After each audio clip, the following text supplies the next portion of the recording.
Hello and welcome to Empowering Women in Chiropractic. I'm your host, Dr. Kathy, and today we're going to talk about putting your oxygen mask on first. Perhaps you've been on a plane and you've heard the flight attendants tell you if the air masks drop from the compartment above, be sure to put yours on first before trying to help other people. Well, you know what? That lesson should apply to every aspect in life because the reality is if you don't take care of yourself, you're less capable of taking care of everybody else. And if you don't put your needs first, you become less capable of taking care of everybody else's needs. So let's talk about the top 5 mistakes that women chiropractors make and how you can start to correct them now. Listen, number one is not putting your healthcare needs first, not making yourself the top of your priority. And ladies, I've been there. I know you've been there. We've all done it. We've got babies, we've got practices, we've got little kids who are growing up to be big kids, who are growing up to be preteens, who are soon going to be teens. I get how it's so easy to put everybody else's needs first. But guess what? If you're not taking care of yourself and making your health a priority, you become less and less capable of doing all the things that you're able to do. Now, if you've listened to this show before, and I know that you have, and I thank you so much for joining us every week right here with ChiroSecure, then you know that I love to talk about sharpening your axe. And sharpening your axe means if you've been out in the woods chopping wood and chopping wood and chopping wood, eventually you start to get tired and your axe gets dull. And most people, most entrepreneurs, most women chiropractors that I talk to, we don't take the time to rest and sharpen our axe. Because in our mind, there are so many things that need to get done that we can't stop. We can't take a break. We certainly can't rest. We just have to keep going because the list will just keep getting longer and longer. And if you have ever been in that situation, you know what I'm talking about, where the list just seems like you can never get it all done.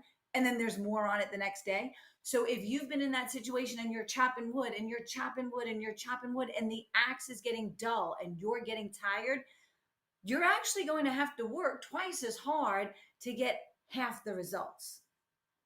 This is a hard one, ladies, but you've got to stop. You've got to take a rest and you have to sharpen that axe so that when you come back to it, you are way more effective. You're way more energized. Your axe is truer. Your blade is sharper and your results are way greater than they would have been had you not taken a rest. So, one of the things that I made a priority in my life is that Christmas, New Year's, every year, I shut the practice down. And I make that a time to recharge up here. I've got to be in the sun, toes in the sand, right? Drinking my hand because I have to reconnect to what makes me feel alive so that I can get back in January and serve when the people need it the most because that's when they've all created their New Year's resolutions. But the one year that I didn't do that, the whole next year suffered because I didn't make my health and myself a priority. So I know that there's mornings where you're going to be up all night because you've been nursing or changing diapers or changing sheets and who knows what else. And then those days you might feel like I just can't go to the gym or I just can't make a healthy meal or I just can't get motivated to dance around the house. But you know what? Those are the days that it's most important when we're serving and serving and giving and giving and loving and doing for everybody else. Those are the days that we really have to stop, make ourselves a priority. I recently stopped homeschooling my kids, which I'd done for 7 years, and let them started going to public school. And the first Tuesday that I didn't have to run around with my hair on fire and stressed out and trying to get it all done, I really didn't know what to do with myself. And so my staff has jokingly relabeled my Tuesdays as To Me Tuesdays because that's the day that I give to me. That's the day that I do things for me. That's the day that I make all of the crazy, wild experiences that I want just for me a priority. And I'm going to urge you to do that for yourself because when you make yourself and your health a priority, You have more energy, you've got more vitality, you feel better, you're functioning better, you look better when you look at yourself in the mirror, which makes you want to do more. And don't discount the fact that looking good makes you feel better about yourself. And I'm not talking about Barbie doll, I'm talking about when you're able to make the time to put yourself together, you're going to feel so much better. So, number one, I think of the top five mistakes that most women chiropractors make is not making your health a priority. If you're not doing that right now, then think about the five aspects of health. And most of us have talked to patients for years about the five aspects of health. And I call these the dream lifestyle. That's D for diet, R for rest, E for exercise, A for attitude, and M for mental impulse. And that should be the base. It's a big triangle. And I want you to make these things a priority in your life. Daily exercise, you've got to move your body.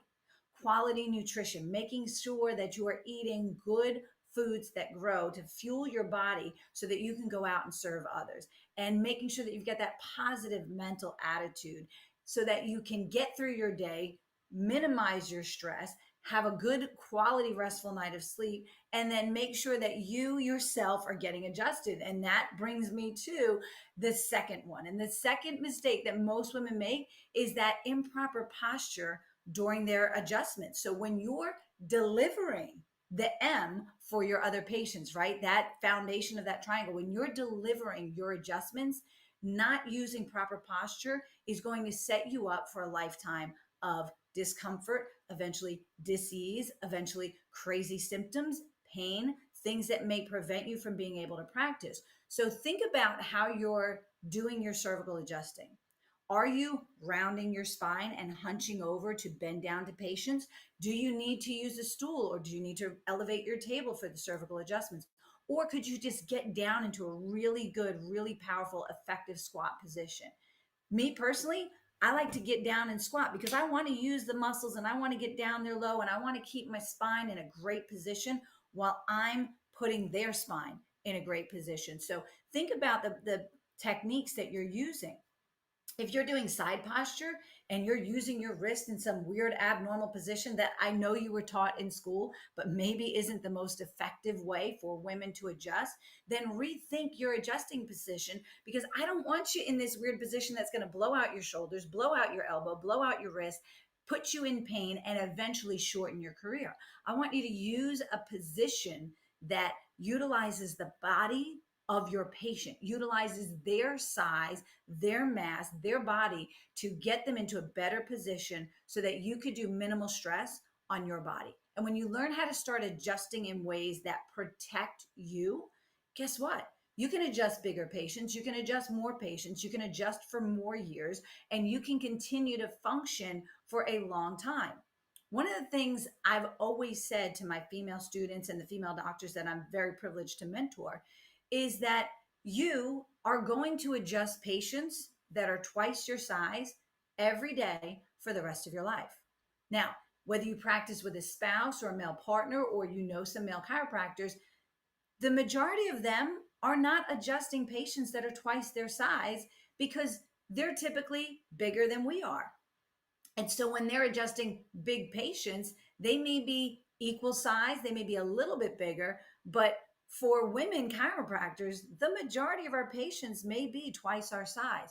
So if we're not using our body properly and using better ergonomics and using our joints in a way that's going to protect them and maintain them for the long haul, rather than putting our bodies in a position that's going to injure us, then we're setting ourselves up for a shorter career, greater levels of pain, more discomfort, possible disability, and we don't want to do that. So that brings me to number three, and that is, you've probably seen people do it. Hopefully you haven't.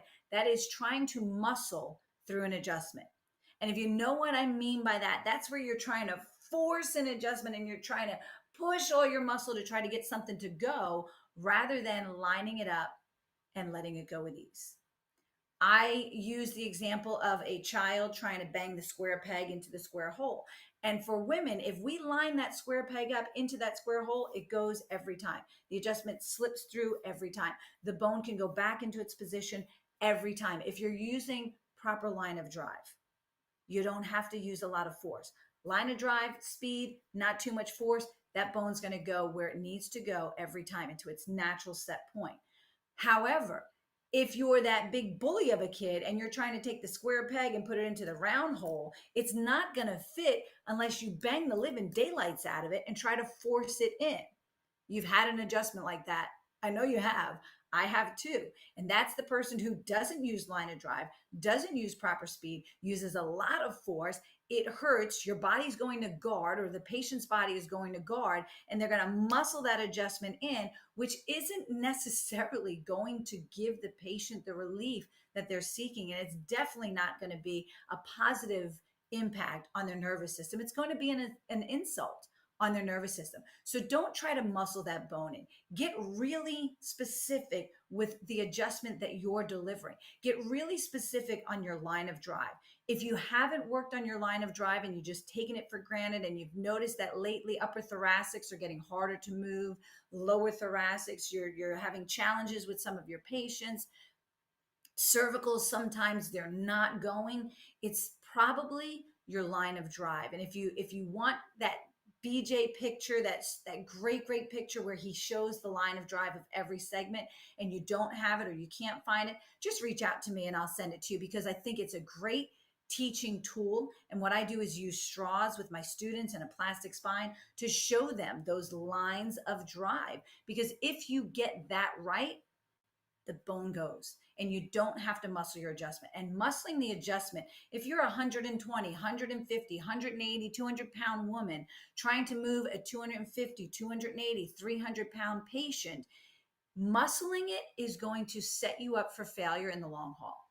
It's not going to make you stronger necessarily. It's going to make you overuse muscles and joints and set you up for failure. So I'd love for you to get more specific on your line of drive and to use proper body positioning for yourselves so that you can deliver a great adjustment. Now, number 4 on the top 5 mistakes that so many of us make is saying yes when you should say no.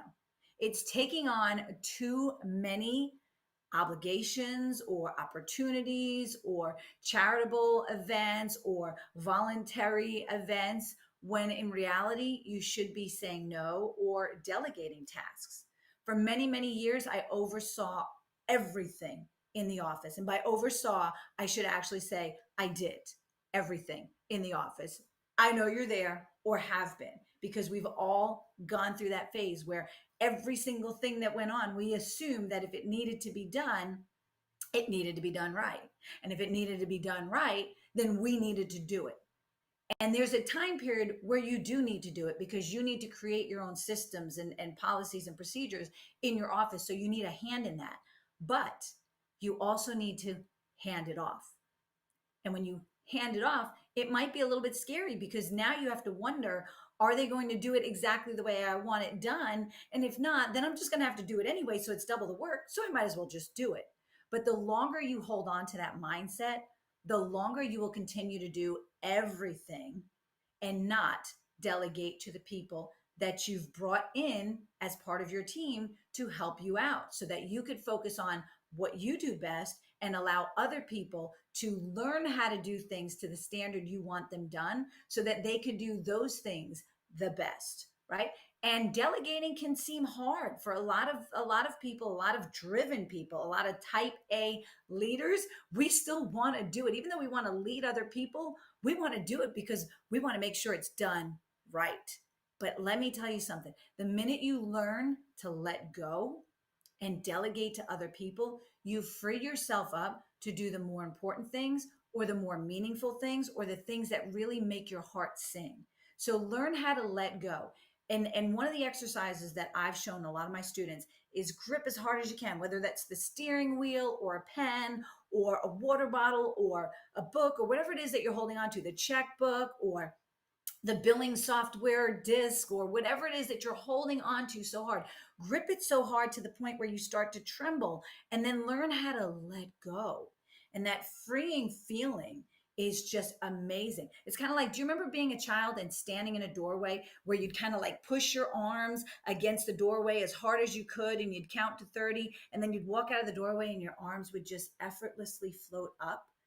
That's the feeling when you learn how to say no, or delegate tasks to other people. It is freeing. It is releasing all that tension and that stress and that effort and that hard work that you're doing that you may not need to do, because the minute you learn to let go, right?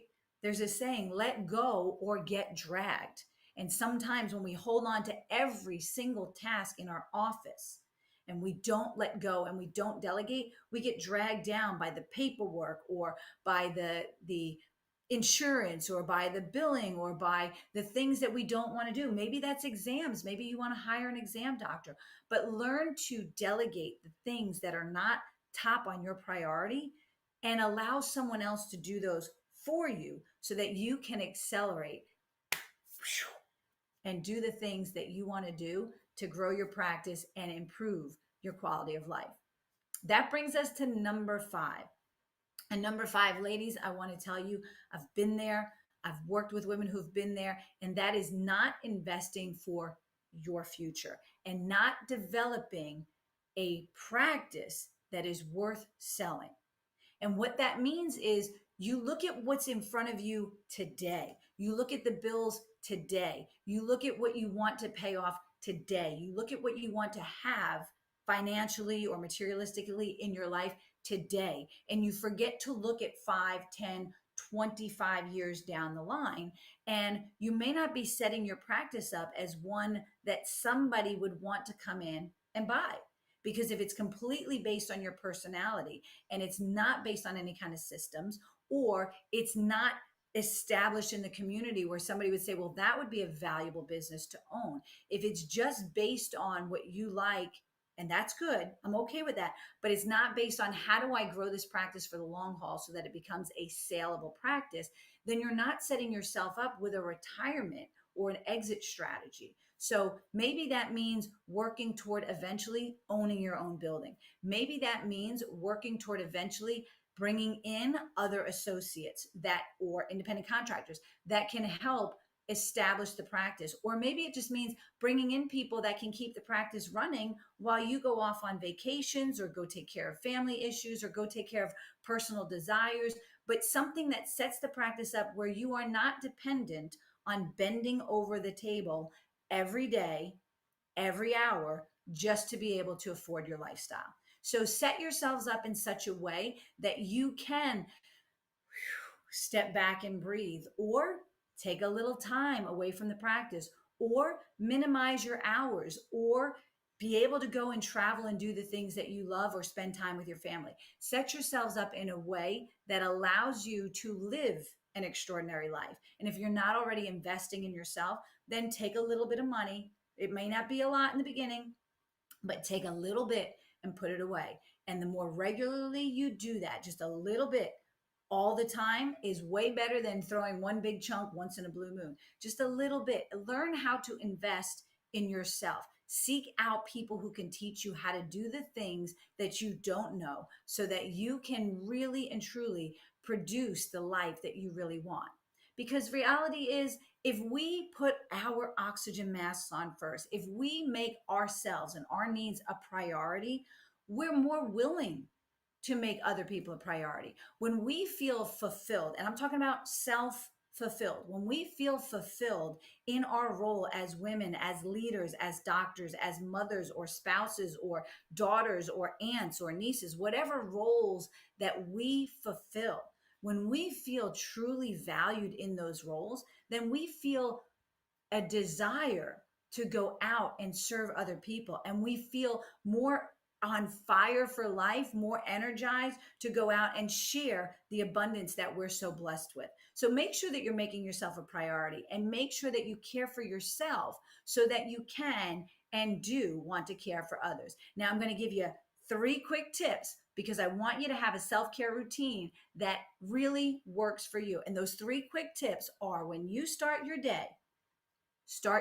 with something that matters to you. It may be yoga, it may be cardio, it may be meditation, it may be reading, it may be gratitude, it may be just going in the shower and singing out loud with the music going and the water going and nobody coming in. Whatever makes you feel alive, start your day with that every day. Make it a non-negotiable. Make sure, first and foremost, you start your day in a way that honors you. Second tip, midday, stop what you're doing, find time to reach out to someone, speak to someone, compliment someone, share something of value with someone, motivate, inspire, educate, or empower someone else. Because if you make that a daily habit in the middle of your day, guess what? It refreshes that for you, it reinforces that for you, and it keeps you in that mindset. And my third tip, because you only need 3 tips to get through the day: morning, noon, and night. And my third tip is end the day in a way that honors you. Whether that's cardio, whether that's relaxation, whether that's sitting outside under the stars and just gazing out at the universe and dreaming about all the possibility and potential, whether that's raising a glass to the sunset or dancing away in the late night hours with your kids, like I love to do, and the music's blasting all over the kitchen, whatever it is that honors you, to celebrate the day you just had, because every day is a cause for celebration. Trust me, yesterday I turned 50 and fabulous. And I am so excited and on fire and invigorated for everything that the world holds, that I'm going to go out and grab. And I want you to feel the same way. I want you to enjoy your career, change lives, make a positive impact on your community and all that you are blessed to speak to, touch, and reach in your lifetime, and be able to do it with the grace, the strength, the power, the health, the energy, the vitality, and the vibrancy to go on and face every single day like it is a party and a celebration that you have been invited to every day. So ladies, go make this a fabulous day. Go celebrate life. And I thank you so much for joining us. And I look forward to seeing you the next time that I get to host this wonderful show, Empowering Women in Chiropractic. And we'll see you next time.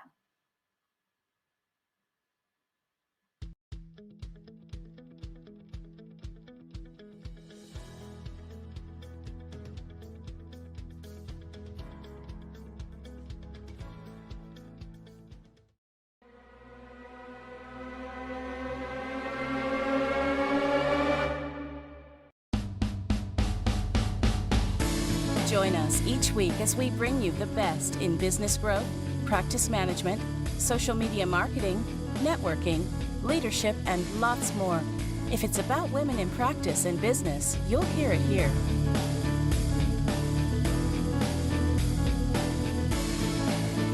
We hope you enjoyed this week's Facebook Live event. Please like us on Facebook, comment, and share. We look forward to seeing all of you next week for another episode of Empowering Women in Chiropractic. Now, go ahead and hit the share button and tell your friends and colleagues about the show. Thank you for watching. Have a beautiful day. This has been a Chiro Secure production.